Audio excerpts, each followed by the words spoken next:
Welcome, everyone, to the White Rabbit Podcast. It's a pleasure to have you with us. I am Matt Kraus, coming to you from Bandurma, Turkey.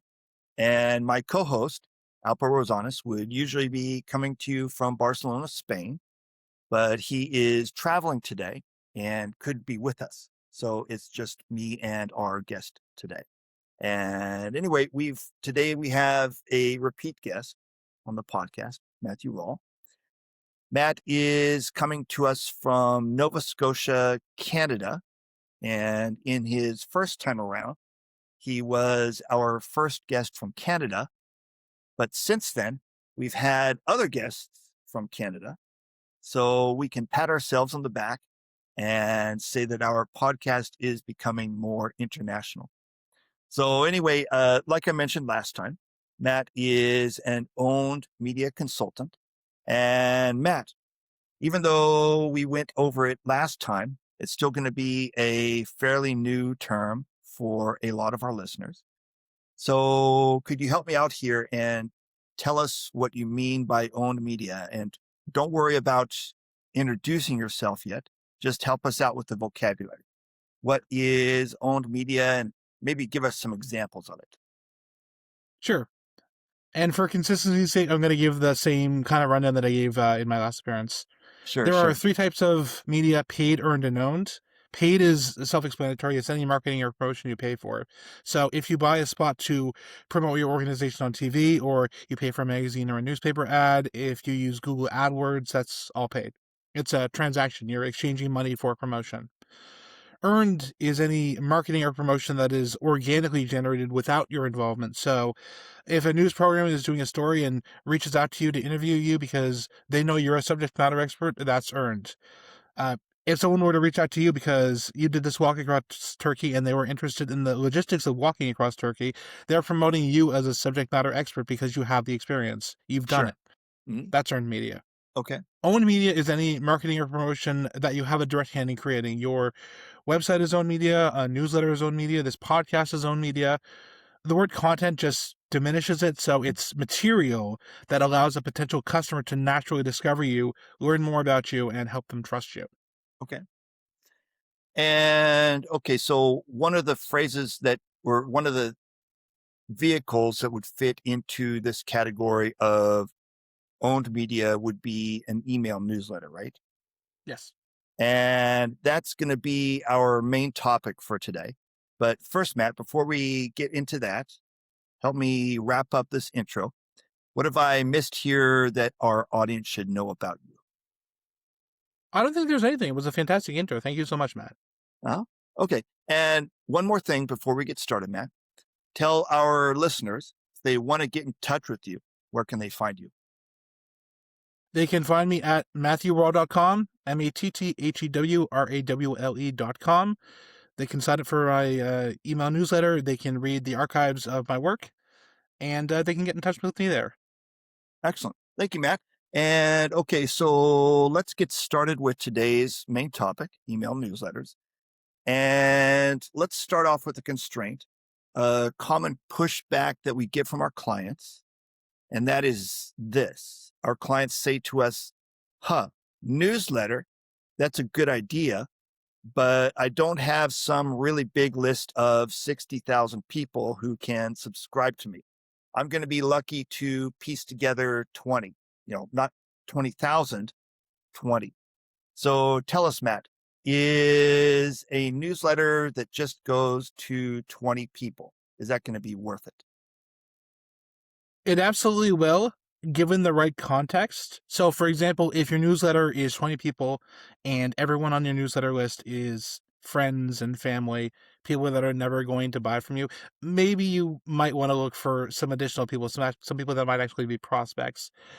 There's nothing wrong with keeping your family and the friends in the loop. They're a great source of support, but they are not going to be able to put you in a position where financially or as a consequence of business, that newsletter is going to be successful. It's not going to do what you want it to do. It's not going to convert prospects. But no, there's absolutely nothing wrong with having just 20 people in your newsletter. In our last conversation, we spoke about like the devotion to large numbers, the idea that everything can only work if the number is super big. I don't want to start a newsletter I don't have 100 subscribers. I need at least 100 subscribers to start a newsletter. I need 1,000 subscribers to start a newsletter. But that is a bit of a misinformed mindset. Okay. I think one thing that digital marketing and digital media has been really good at has been making us fixate on the vanity metric of how much, how many likes, how many subscribers, how many impressions, how many comments, when in actuality, it's really difficult for people to trust you on that scale inherently, unless you're like some big name expert who's done a lot of things. Sure. So there's nothing wrong with just having 20 people on your list, because those are 20 relationships, and you can always, add more people to your list and you can grow more. But those are 20 relationships that ideally are interested in what you have to say, are at a point in time where they're experiencing the problem you solve, or they could theoretically, in a certain amount of time, be experiencing the problem you solve, making them good prospects. And then the newsletter would be a source of naturally getting in front of them over time, consistently positioning yourself as the expert in this field. So if they have the problem currently and they know how painful it is, and maybe it just takes a month of newsletters to get in front of them, for them to come back to you and say, yeah, you know your stuff. I trust you. I have this problem. I think you can help me with it. Maybe it takes them 9 months to say, this hadn't come up before, but it's coming up now. And because I've gotten your newsletter, I know that you are an expert. You're a credible authority, and I need your help with this. Then it's a matter of just making the sale and finishing that transaction. But also, relationships are transactions. They don't need to be transactional. It's great to have prospects lined up, but it's all about the relationship at the end of the day. A person is going to hire you for an engagement, and then they can still be in your circle for, as long as they want, or as long as it's valuable for them to be. It doesn't need to be so focused on the transaction, on the sale. Obviously, it's meant to make money, but it can exist far beyond that. And as you chat and you communicate, you're going to build a deep relationship with those people. And that will help it extend past the just transaction of, I had this problem and you're the authority, so I need your help with it. Okay, so let me see if I am following you correctly. So let's say that I'm a consultant and I am thinking about having a newsletter or some other owned media. So I'm thinking about having a newsletter. And what you're saying is that if I am of the mindset that my newsletter is no good unless it has thousands and thousands of subscribers, break that mindset, because the mindset that I should have is, hey, I'm a consultant and I only need 20 customers per year. So if my newsletter only has 20 people, if it's only going to 20 prospective customers, they should be prospective customers, not my mother. So if the newsletter is going to 20 prospective customers, that's perfectly fine. Is that what you're saying? That's perfectly fine. And you hit on something really important there, is that a lot of folks, when they think of a newsletter, they think of it through the realm of the influencer, right? They're looking to sell $400, $500 audits courses, whatever they do in a year. But if you're a consultant and you're charging appropriately and you have valid domain expertise and there's a need for your problem, there's no reason that you couldn't build the trust to be able to sell higher ticket items to a lower amount of people and still make the same amount of money and still be as successful without the panic to try to raise those subscriber counts, be everywhere, and do everything in the pursuit of those larger numbers. Okay. Because none of us are trying to build $1 million businesses, or very few of us are trying to build $1 million businesses. We don't need to be that aspirational. You can have a perfectly great business, perfectly great career, just like serving a very small number of people. Yeah. Okay. And so let me ask you another question about these newsletters. So you mentioned that, okay, so I've got somebody on my list, for example, and they might not be a customer for another year. So they're in my target audience, but they might not be a customer for another year. So should I be, they're not in the mindset of hiring me at this point today. They're not even in the mindset of solving the same problem that I solved today. They're just like, oh, that guy's interesting. I want to keep in touch with him because I might need him someday. So should I, in my newsletter, let's say that I do a weekly newsletter, for example, in my newsletter, should I always be banging on about the problem that I solve, even though it might be irrelevant to a lot of the recipients at any given time? Or should I talk about other stuff too that might be on their minds? That's a really good question because it's all contextual. If your audience, if your ICP is like CEOs or like other large, like really important people, it probably would stick better. It probably would be a better idea to sit closer to the problem. Okay. But at the same time, people are not going to be able to get to know you through just the context of the problem. So something I've been thinking about lately, and maybe there is a way to do this, is you can have plenty of things regarding the problem, related to the problem, but they don't all need to revolve around the problem. And what I mean by that is you could tell a fun anecdote about your life, a fun story, something that came up that reminded you of something else. People go on this on LinkedIn, for example, really hard, but it is that storytelling, it is that connection. Interesting. So there is the way to give some additional context to the problem or the solution, and also seem like a human being and be relatable and build that relationship because you're telling people about something that happened to you, an experience you had. And it is connected to the problem, but it doesn't always need to be very, dry, very glib, very just here is problem, here is technical details about problem. Because at that point, you are providing information that shows that you have the skill set, but not information about the experience of working with you, your personality. It's almost like it's a commodity content in a way. Yeah. And the more we can move away from that commodity content, the more we can stand on our own with our own point of view and perspective, the more likely we are to convert those customers because they can get that content from anywhere. What you want is material that you can provide that they know came from you with your point of view, your perspective, your experience, your life, that then Okay. translates to those people. And so let me see if I'm following you correctly. So we're talking about kind of a, I guess you could say, kind of a middle ground between, on the one hand, just technical details about the problem and, how you solve it and stuff like that on one end of the spectrum. And then on the other end of the spectrum is completely irrelevant stuff like, here's a selfie with me and my dog, or this is a picture of a grapefruit or something like that.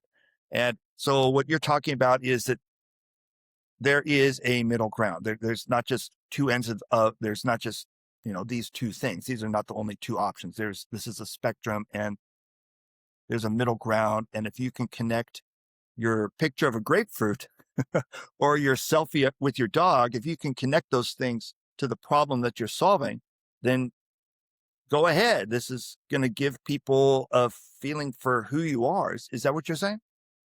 Yeah. And also, I believe that like the deeper trust you have with people, the more latitude that they're willing to give you. So maybe there is a circumstance where that selfie with your dog is completely fine. It's all a matter of knowing your audience and knowing what they're trying to get out of your newsletter and the value you're trying to provide to them. If you go to a conference and take a selfie with your dog, I mean, that's relevant, arguably.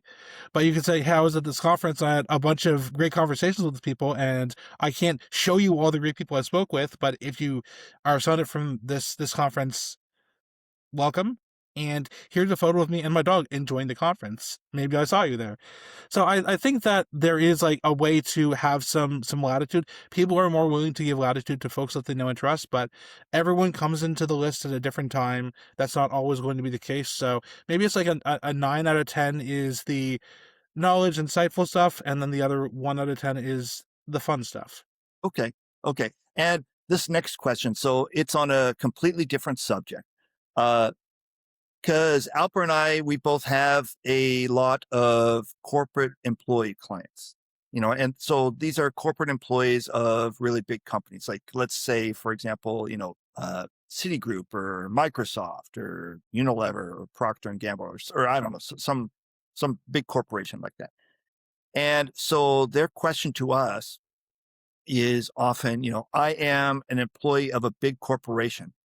Uh, is there a newsletter in my future? And here I'm not talking about, like I'm not talking about an internal communications vehicle. I'm not talking about like an official, you know, vehicle of, hey, this is the official Microsoft newsletter or anything like that. I'm just talking about, okay, I'm an employee of this big company and this is what I think.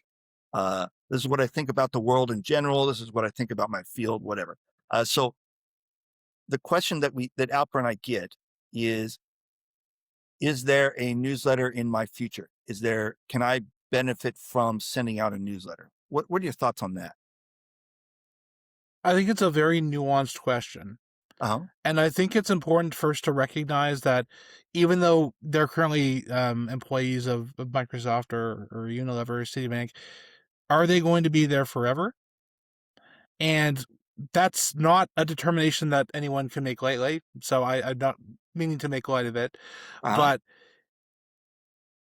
it never hurts to put yourself out there and be proactive. Okay. And so a newsletter is a way you could choose to be proactive. It is a way to communicate your thoughts, opinions, values in a way that is not tied to necessarily what you're doing. Now, if you are a fan of a certain band or music in general, and you wanted to put together a music newsletter and you work for Microsoft, I'm sure that they wouldn't have a problem with that.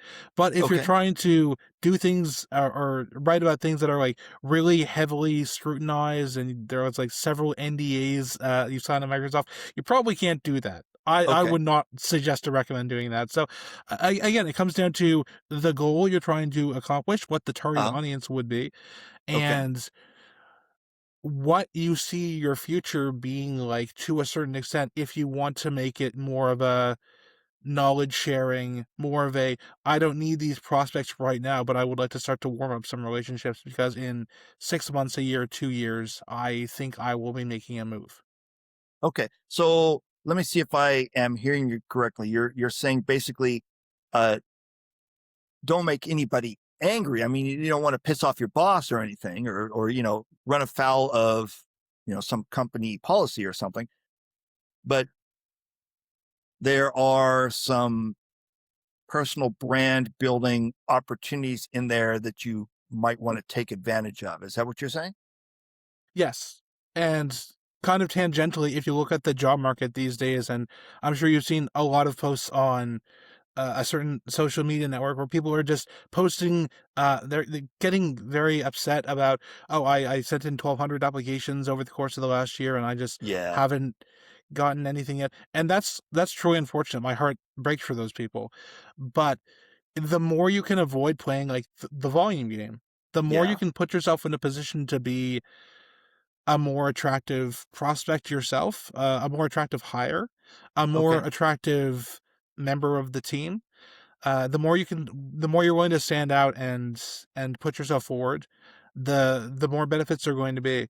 It's not necessarily about like always having the biggest audience. It's having a record of you know what you're doing, you know what you're trying to do. You can communicate your expertise in a way that makes sense and isn't always hidden in the annals of work that you've done for previous employers or with previous clients. And bringing that expertise to the light and standing up and saying, hey, I am a credible expert and this is my point of view, my process and all this stuff. That's where the good stuff is, because it's really easy to adopt that mindset of just going heads down and thinking that the work is going to speak for itself. And in some cases it can, but it often doesn't. This is an interesting thing because like a solopreneur consultant is almost universally going to be already sold on the idea of having, a newsletter of some sort. Or actually, maybe not. Maybe the bias is just because I personally am sold, and most of the people that I know are sold. But let me ask you: is it true that most solopreneurs are they already sold on the idea that yes, a newsletter has value?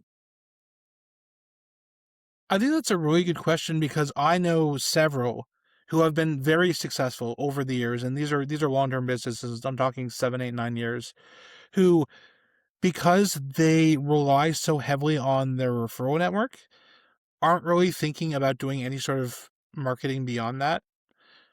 When 80% of your work comes from referrals and you need to go out and pitch very irregularly, or you need to go do an RFP very irregularly, it's hard to break the mindset of, oh, the work is just going to come. But what that leads to, what that ends up leading to, is you get a feast famine cycle, because then you're not really directly in control of when you get the referral or when the work comes in. And so if you want to be proactive and kind of diminish the impact of that feast famine cycle, you need to make it so that, exactly with a newsletter or a podcast or some other similar channel, so that you are consistently marketing yourself. You're not getting caught up with your clients spending 100% of your effort and time on them. You're spending 95% of your effort and time on your clients. You're spending the other 5% of your time to do your marketing first. There's this framework called Profit First, where you take the first 5% of the profit out of the business, and then that's just yours. So think about doing your marketing first, just 15 minutes a day. You will set yourself up for not needing to rely so heavily on that referral network, because you will be consistently communicating over time the value that you provide to your clients, and making a really good argument for yourself for why you're valuable and why people need your services. It's a matter of being willing to do that, being willing to say, okay, I can take the 5% away from my clients and focus on myself, my business development. Interesting. So, I've got the corporate employees on the brain, so I'm going to try to steer this back to them. But so this thing that you were just talking about how the newsletter is a way to smooth out the feast or famine cycle. It's also a way it seems to me, it would be a good way for the corporate employee to also smooth out the feast and famine cycle. Because if you are a corporate employee, then, you get 100% of your income from your employer. And then on a Friday, you get laid off, and then you suddenly get 0% from 0% income. And then you get hired again, and you're back to 100%, and you work at that for a while, and then you get laid off or whatever. So they have a feast or famine cycle too. And a newsletter, if they are using the newsletter as a way to build knowledge about them professionally, not just the fact that, I ride horses, or, I, like rock music or something like that. If they're using their newsletter as a vehicle for their thoughts on something business related, like my thoughts on leadership, or my thoughts on, working a team or something like that, or my thoughts on product development, et cetera, whatever. So there, a newsletter would also iron out the feast or famine cycle of hiring and getting laid off, and then getting hired again and getting laid off. So it would serve that same purpose for them too, wouldn't it? I think that's a great point. For example, when folks are made redundant, they often go on LinkedIn and say, hey, I'm looking for work, and it happens. But if you were to put out a newsletter that said, unfortunately, the victim of some layoffs, made redundant, looking for a next opportunity, please let me know if there's anything that you can help me with, or provide connections. And let's say that it happened to a Microsoft employee, and they had this newsletter. Maybe there were a couple dozen people, and they're nothing major.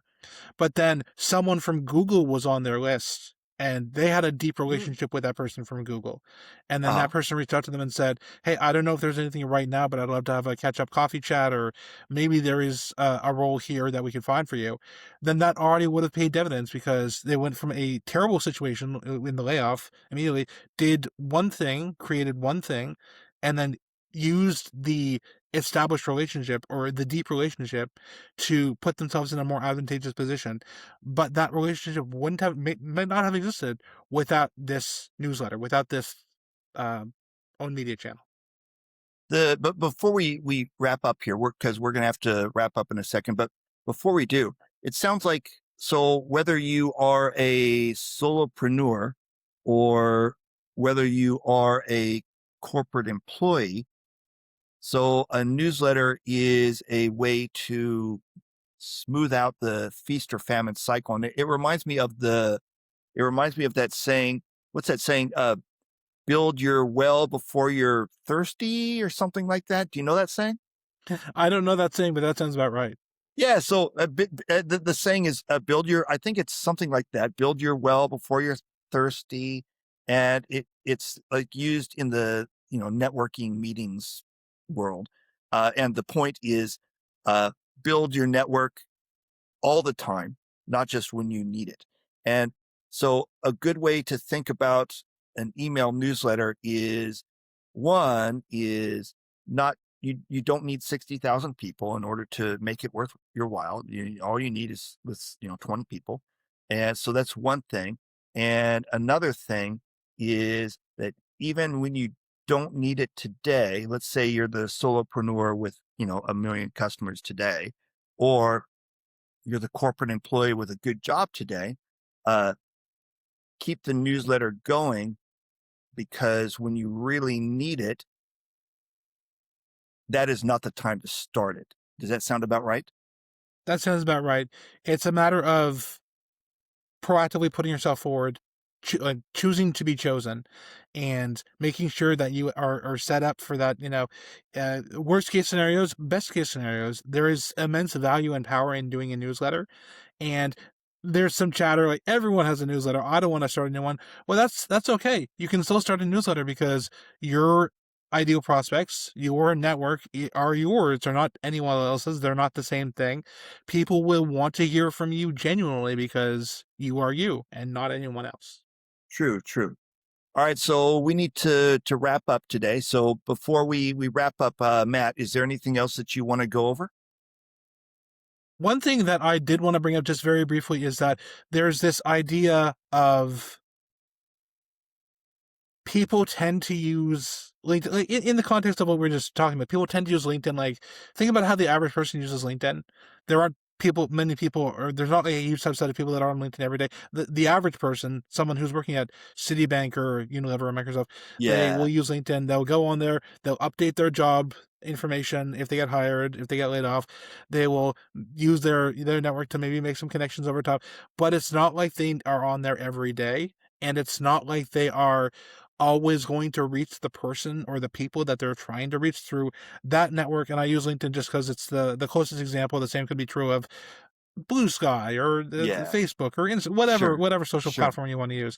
But the beauty of a newsletter specifically is that because it's a more direct channel and everyone uses email, and most everyone has an email, is that you can reach out to the people in a much more direct fashion. It's not playing the algorithm roulette of, I had to post it at this time for it to be seen by this number of people. It's have the confidence that, yes, it will be seen by the person you're trying to reach. Yeah, that's an excellent point, because, I think about me personally, like on LinkedIn, let's say that I have this many followers on LinkedIn. And whenever I post something on LinkedIn, it's like, I'm lucky if this many impressions appear. So all these people are followers, but they are not seeing my LinkedIn post at all. Is that what you're talking about? The platform itself is not super. If you're good at using LinkedIn, you're good at using LinkedIn, but that doesn't mean that you're necessarily a good marketer or a good relationship builder. It's just that you're good at using LinkedIn. You're good within the value and the context of this one specific platform. And so if you can just like proactively reach people where they are, it's all about just reaching people where they are, and they're in their inboxes. And no matter if they have 100 or 2,000 pieces of unread mail, they're still in their inboxes probably every day.